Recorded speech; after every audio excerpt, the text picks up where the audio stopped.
Bienvenue dans cette nouvelle vidéo. À l'intérieur de cette vidéo, je vais vous parler de l'effet Filter Delay qui se trouve à l'intérieur d'Audio Effect dans Ableton Live. Alors pour ce faire, j'ai décidé de l'appliquer sur les percussions. Bon, percussions dans laquelle il y a des voix, j'ai coupé les deux et enregistré les deux pour que ça soit pour réduire le nombre de pistes pour mon mixage et mon mastering. Alors, Filter Delay, comment ça se passe? Vous allez pouvoir appliquer un délai après application d'un filtre. Filtre qui peut s'appliquer sur le canal gauche, left, sur les deux canaux, ou uniquement sur le canal droit. Donc, mettez un casque ou passez sur vos enceintes pour que ça soit plus intéressant pour vous à l'écoute. Donc vous allez pouvoir activer ou désactiver le filtre en question, et ensuite vous avez soit la molette pour moduler la taille du filtre, donc avec un réglage de la fréquence, et ici vous avez la largeur de la bande, donc quelque chose d'assez spécifique ou quelque chose d'assez large. Et ensuite vous avez un délai, donc après ce filtre, il y a un retard qui va s'effectuer, qui va être soit synchronisé au tempo, et ici vous avez, voilà, ça se mesure en double croche, donc là vous avez par exemple 4 doubles croches, ça équivaut à une noire, sinon vous pouvez doubler la mesure si vous le souhaitez, donc par exemple, c'est avec, sans,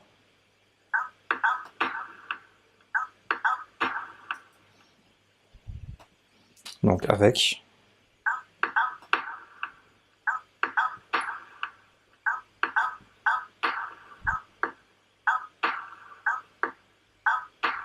c'est beaucoup plus régulier par exemple. Feedback, ça va être le pourcentage d'effets que vous voulez réinjecter dans le signal, donc attention, si vous le mettez au maximum, vous aurez quelque chose qui va vraiment tourner en boucle et qui va se répéter à l'infini.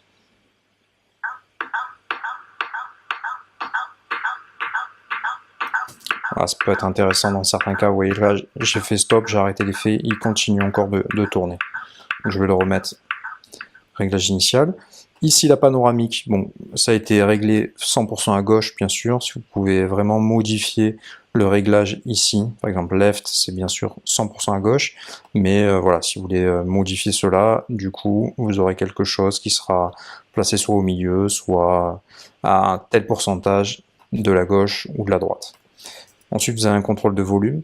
Alors, ce qu'il faut bien comprendre, c'est que si jamais vous êtes en mode synchronisé au tempo, ici on est à 120, vous allez pouvoir ajouter du swing, un peu comme dans les MPC, c'est-à-dire que vous allez pouvoir faire en sorte que le délai qui va s'opérer soit pas 100% sur la grille rythmique, mais vous pouvez faire ce qu'on appelle un swing, c'est-à-dire un léger décalage, qui peut être agréable à l'oreille. Je vais vous faire écouter.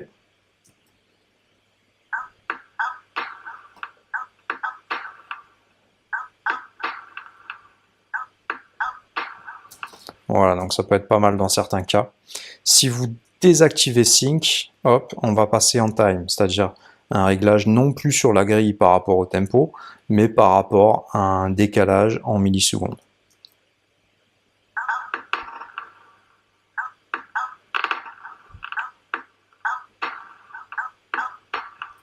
Ensuite, vous pouvez faire, bien entendu, différents réglages en même temps.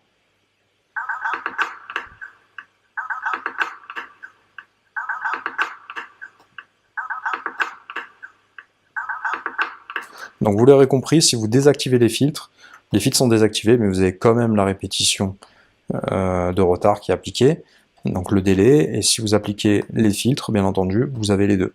Donc d'abord le signal qui est filtré, et ensuite qui va être répété. Répété soit par rapport au tempo, s'il est synchronisé, sinon par rapport au temps. Ici vous avez un réglage de répétition, plus ou moins de signal réinjecté, un contrôle de panoramique, si jamais vous ne voulez pas rester uniquement à gauche, gauche-droite et à droite, vous pouvez le contrôler. Ici un réglage de volume, bien entendu, qui peut aller de 6 dB jusqu'à rien, moins l'infini, à vous de le régler comme vous le souhaitez. Et ensuite ici en sortie, vous avez un réglage dry-wet, donc si vous voulez, pas d'effet, effet au maximum, ou quelque chose un petit peu entre les deux. Donc voilà, n'hésitez pas à me dire en commentaire ce que vous pensez de Filter Delay. Je sais qu'il y a, à mon sens, pas cette personne qui utilise ce filtre délai qui est vraiment très efficace dans la plupart des cas. Ça peut être fait sur les percussions, sur les effets que vous voulez un petit peu aériens. C'est pas mal aussi sur les voix. N'oubliez pas qu'à chaque fois, vous pouvez faire des automations. C'est-à-dire que par ici, afficher automation, et voilà. On peut obtenir ce genre d'effet par palier, ou par exemple ici, si je fais un creux, ça va permettre de répéter l'effet en question.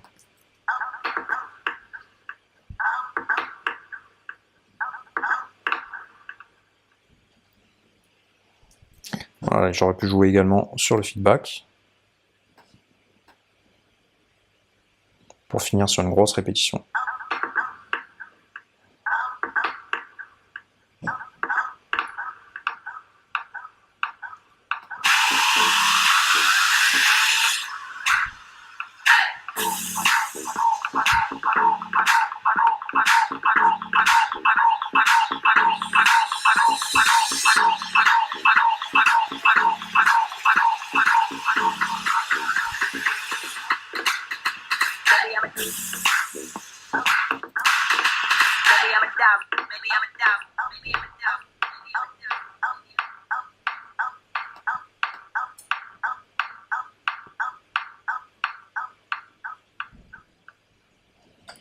Voilà, j'espère que c'est clair pour vous. N'hésitez pas à mettre un beau pouce bleu si vous avez apprécié la vidéo. À bientôt.